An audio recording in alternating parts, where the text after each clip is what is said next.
이어서 이번 주 강의 세 번째 주제 유네스코 세계기록유산 제도에 대해서 살펴보도록 하겠습니다. 제도가 성립되게 된 배경이라든지 목적 죄송합니다. 제도의 의의라든지 등재 대상, 절차 등등 쪽에서 한국의 세계기록유산이 어떤 것이 있는지까지 살펴보도록 하겠습니다.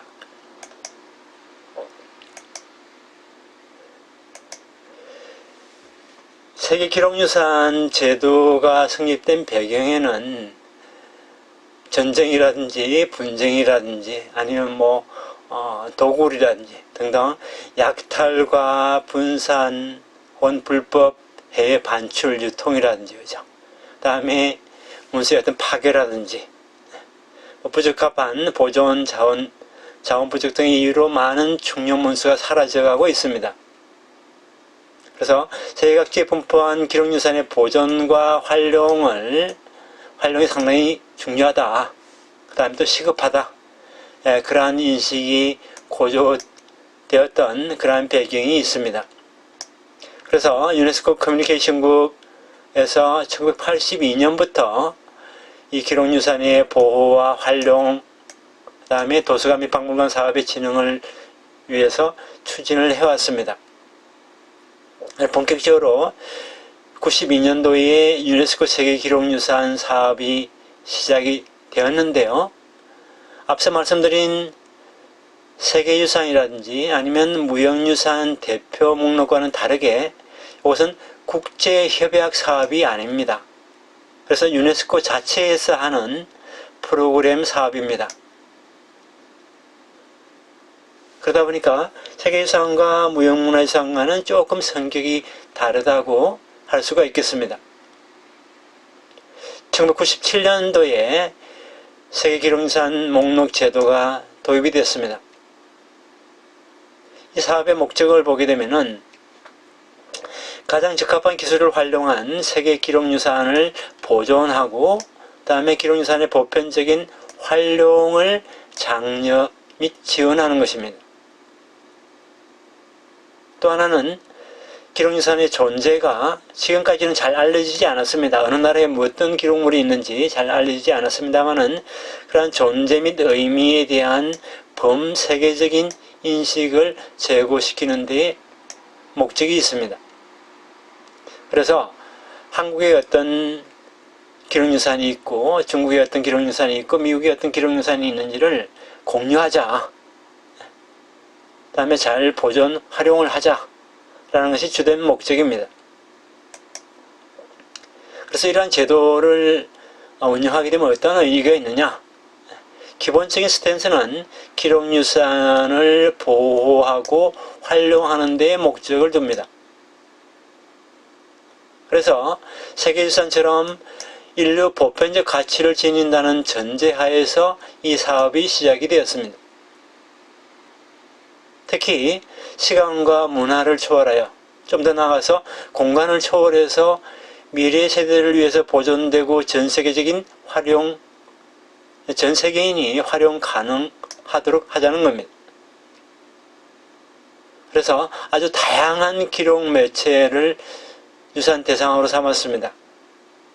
고대 파피루스부터 시작을 해서 디지털 파일이 이르기까지 인류의 기억 전체를 우리가 한번 보호를 해보자 라는 겁니다. 그래서 너무 오래되었다고 아니면 너무 새롭다고 하는 이유에서 제외를 하지는 않습니다. 좀 더 구체적으로 이러한 세계기록유산의 대상을 한번 살펴보게 되면은 크게 문서 종류가 있고 그 다음에 비텍스트 자료가 있고 시청각 그 다음에 가상공간상의 어떤 기록물 요즘 같은 빅데이터가 될 수도 있겠다 그죠? 아니면 VR이라든지 그죠? 그 다음 수집물 컬렉션이라든지 아니면 기록보관소에서 이제 보유하고 있는 그런 자료들입니다. 이러한 내용들은 여러분들 구체적인 건 한번 쭉 읽어보시면 될 것 같습니다. 등재 절차는 크게 한 4단계로 이렇게 나누어서 살펴볼 수가 있습니다. 신청서를 작성을 해서 유네스코에 제출을 하고요. 그 다음에 국제자문위원회, 자문기구 IAC에서 등재심사 소위원을 열어가지고 사전심사를 하게 됩니다. 이때 유네스코 사무총장이 임명한 전문가 14명으로 구성되어 있는데 이 사람들이 심사를 한다고 보시면 됩니다. 그래서 실질적으로 세계유산이나 아니면 무형유산과 비교해서 이 전문가 집단의 인적 구성은 그렇게 많은 편은 아닙니다. 그래서 국제자문회의에서 최종적으로 심사해서 등재를 공고하게 됩니다. 예, 등재의 공고가 결정이 되게 되면은 최종 결정을 내리게 되죠.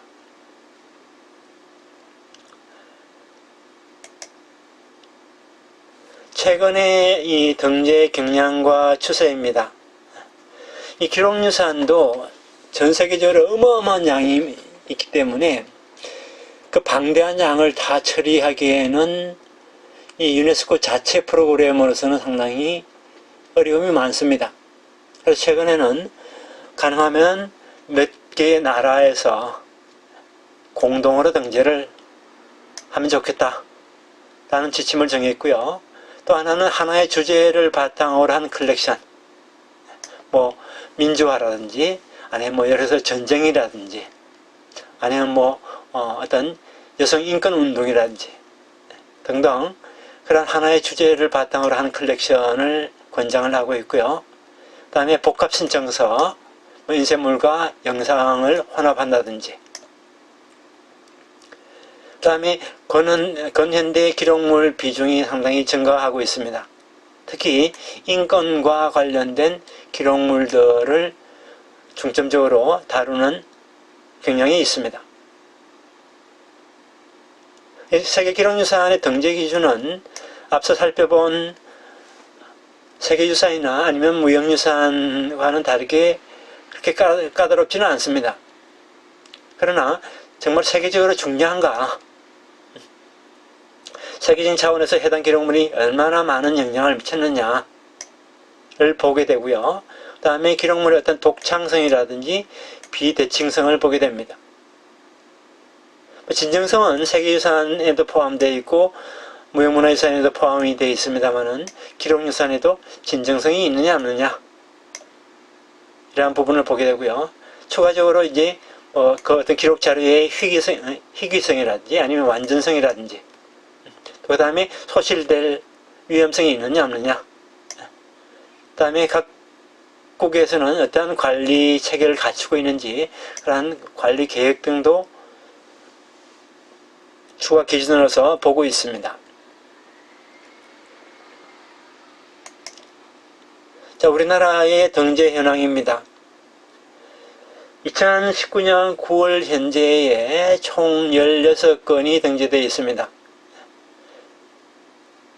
1997년도에 조선왕조 실록이나 아니면 훈민정음을 시작을 해서 많은 자료들이 등재되어 있습니다. 그래서 전 세계적으로는 5번째로 많은 등재 국가에 해당이 됩니다. 독일이 가장 많고요. 예. 그 다음에 세계적으로 이제 등재 현황을 보게 되면은 조금 오래된 정보입니다만은 2015년 9월 현재에 총 105개국에서 약 한 300건이 등재가 되어 있습니다. 이러한 내용은 참조를 하시고요. 자, 네 번째로 세계유산, 무형문화유산, 그 다음에 기록유산 관련 법령을 간략하게 소개해 드리겠습니다. 기본적으로 세계유산이든 무형유산이든 그 다음에 기록유산이든 모든 것은 문화재보호법을 토대로 하고 있습니다. 특히 문화재보호법 제8조에 이러한 관련 규정을 간략하게 정리하고 있습니다. 그 다음에 또 하나 이제 변화는 뭐냐면은 앞서 무형유산을 대해서 설명을 드렸습니다만은 기존의 문화재 보호법 내에 무형문화재의 정의로서는 세계유산 등재 관련한 그 무형문화유산의 정의와는 부합되지 않는다고 해서 무형문화재 보전 및 진흥에 관한 법률을 새로 만들었습니다. 그래서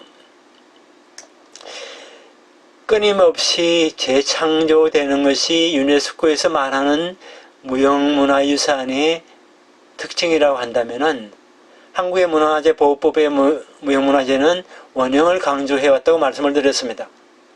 네, 그것을 개정한 것이 이 법률입니다. 또 하나 아직까지 확실하게 정해진 것은 아닙니다만 2012년도에 무형문화유산의 보존 및 진흥에 관한 법률을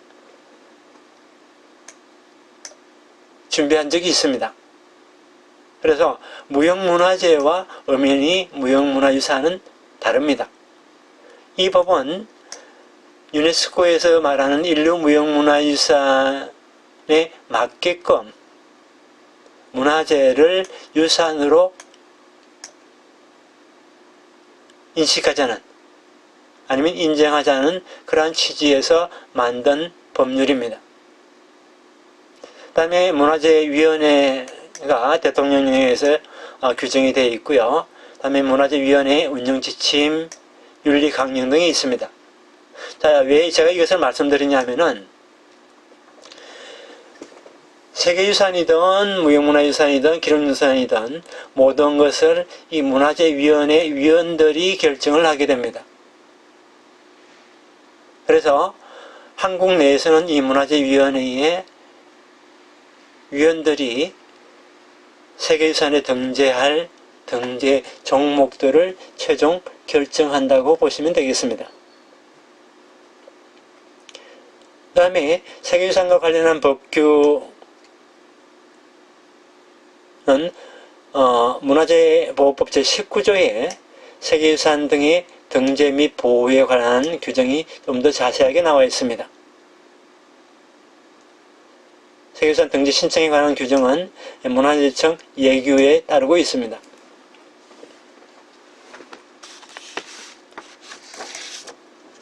자, 그 다음에 마지막으로 풍토에 대해서 잠깐 살펴보도록 하겠습니다.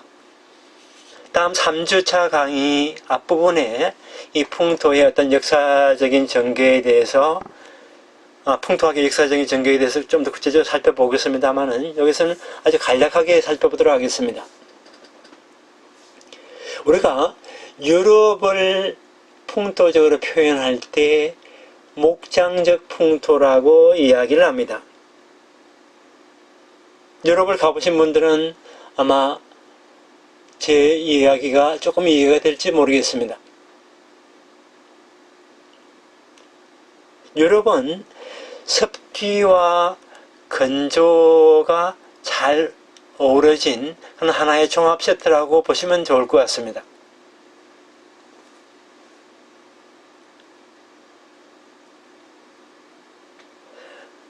다음 슬라이드에서 말씀드린 어떤 몬순 풍토, 아시아에 특히 많은 이 습기가 많은 고온다습한 이런 몬순의 습기라든지 아니면 사막의 어떤 건조함을 함께 갖춘 그러한 곳이 목장적인 풍토입니다. 즉 유럽 전체에 나타나는 하나의 특징이라고 할 수가 있겠습니다. 그러다 보니까 유럽에서는 상당히 합리적인 사고가 많이 발달되어 있습니다. 고대 그리스라든지 이탈리아 로마라든지 이러한 문명, 로마 문명을 보더라도 상당히 합리적인 그러한 사고의 결과물들이 유적으로서, 유산으로서 많이 발달해 있습니다. 예를 들어서 고대 로마의 공중 목욕탕이라든지 아니면 원형극장이라든지 아니면 실제 다음 시간에 다루게 될 그리스 아테네의 아크로폴리스라든지 등등 상당히 많습니다. 자, 이러한 것들이 만들어졌고, 이런 아크로폴리스든 아테네 신전이든 그러한 건물들 아니면 조각품들이 상당히 대칭성을 중시한다는 거죠. 특히 좌우 대칭을 상당히 중시하고 어떠한 조각품을 보더라도 상당히 균형이 잘 잡혀 있다는 것을 알 수가 있습니다. 그래서 이러한 균형이 잘 잡힌 목장적인 풍토는 사실 습기와 건조의 종합이기 때문에 균형 잡힌 사고 발달이 가능해집니다.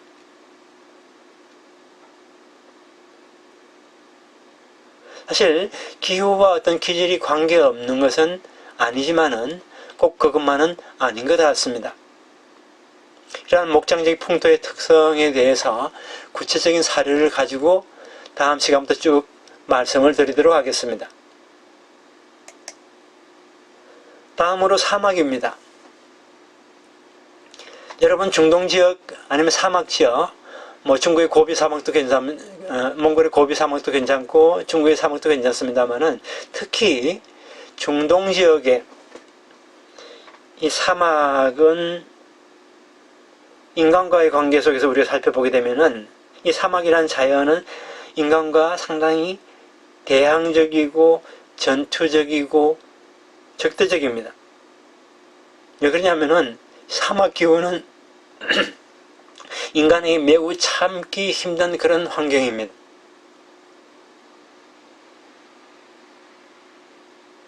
그래서 이렇게 대항적, 전투적, 적대적이 아니면은 인간은 살아갈 수가 없습니다. 그래서 예를 들어서 같은 우물을 놓고도 다른 부족들과 싸우지 않으면 안 될 일도 왕왕 생깁니다. 왜? 우물은 인간이 마셔야 할 생명의 근원인 물을 생산하는 곳입니다. 즉 사막에서의 기절은 전투적, 대항적이 되고 적대적이라는 겁니다. 그래서 인간과 자연이 대항하는 것, 싸움하는 것뿐만 아니라 인간과 인간이 혹은 공동체와 공동체가 대항하는 경우도 있습니다. 그래서 오늘날에도 이 사막 지역에서는 부족 간의 싸움이 빈번하게 일어나고 있습니다. 그 다음에 사막에서 생기는 종교, 예를 들어서 유대교든 그리스도교든 이슬람교든 이런 사막에서 생기는 종교에서는 인격신이 등장을 합니다.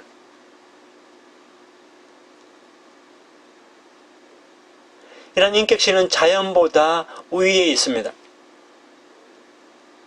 예를 들어서 성경책 첫 페이지를 펼쳐보시게 되면 창세기라는 책이 있습니다.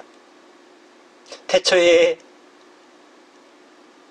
하나님이 이 우주 만물을 창조한 그 이야기가 창세기 편에 쭉 소개되어 있습니다. 그러다 보니까 인격신은 자연보다 상위에 있고 자연을 하위의 존재로 여깁니다. 그래서 자연을 만든 것도 인격신인 하나님이라는 사고가 깊숙이 박혀 있습니다. 자, 이러한 사고는 인격신 숭배는 자연에 대한 어떤 적대를 정당화시킵니다.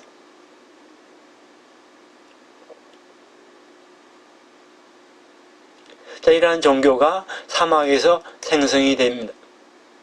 종교뿐만이 아니라 앞으로 쭉 구체적인 사례로서 이 사막적 풍토에서 만들어진 생성된 다양한 세계유산을 보게 되면은 제 이야기가 좀 더 이해가 쉬울 것입니다. 그 다음에 몬순 풍토입니다. 여러분들이 잘 아시다시피 몬순 풍토는 상당히 덥고 습기가 많습니다. 어떻게 보면 습기는 여름철 습기는 참기 힘들고 우리가 방지하기 어렵습니다. 그래서 여러분들 옷장에는 어머님들이 물 먹는 하마를 한두 개씩 넣어두었을지도 모릅니다. 그렇지만은 습기는 인간에게 어떤 자연에 대한 저항을 불러일으키지는 않습니다. 그래서 습기는 인간에게 우리가 자연과 한번 싸워보자, 대항하자, 그런 기분을 생기게까지는 하지 않습니다. 왜 그러냐면은 풍부한 습기 때문에 이 고온으로 인해서 우리가 자연으로부터 얻을 수 있는 것이 상당히 많기 때문입니다. 물론 이 고온 다습한 기후로 인해서 여름 장마철 되면 엄청나게 폭우가 쏟아지고 폭풍이 불고 태풍도 오고 홍수도 발생하고 때로는 가뭄도 생기기도 합니다. 그래서 인간의 삶을 위협하기도 합니다. 그러나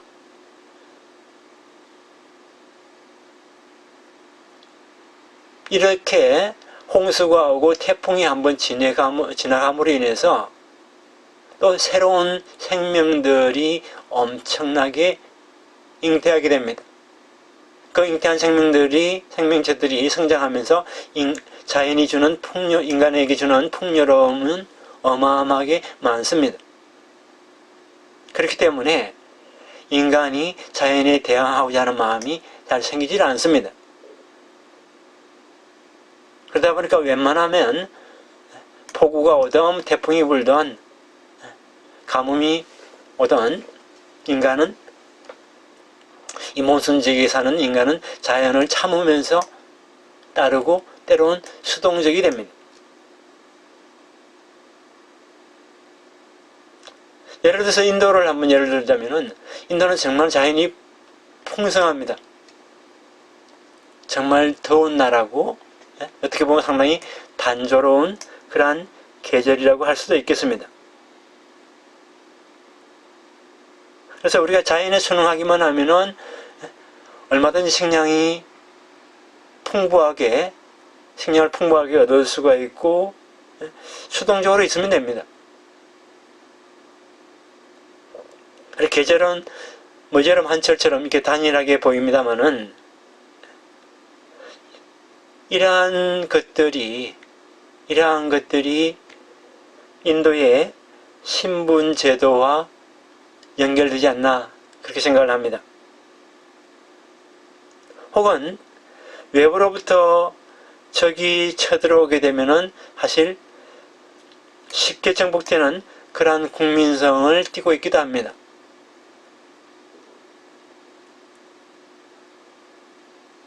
수동적이기 때문에 아니면 싸우지 않기 때문에 그 다음에 자연이 주는 혜택이 풍성하기 때문에 어떻게 되겠지라고 하는 그러한 사고가 내재되어 있습니다.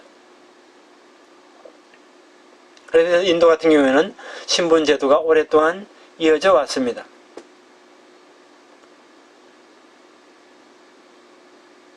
재밌는 것은 이런 침략자가 외부로부터 쳐들어오게 되면은 침략자가 들어와서 정복을 하게 되면은 즉 침략자가 위에 서게 되면은 그것을 받아들이는 그런 국민성이 있다는 겁니다. 그래서 제가 볼 때는 이러한 몬순 풍토 지역에 불교가 발달을 하고 불교 관련된 세계유산이 많이 발달하지 않았나 그렇게 보고 있는 입장입니다. 그러한 구체적인 사례들에 대해서는 추후에 하나하나 말씀드리도록 하겠습니다. 오늘 이 시간의 강의는 여기서 모두 마치도록 하겠습니다. 다음 주에는 풍토학의 계보에 대해서 살펴보고 그리스 문명으로 들어가도록 하겠습니다. 감사합니다.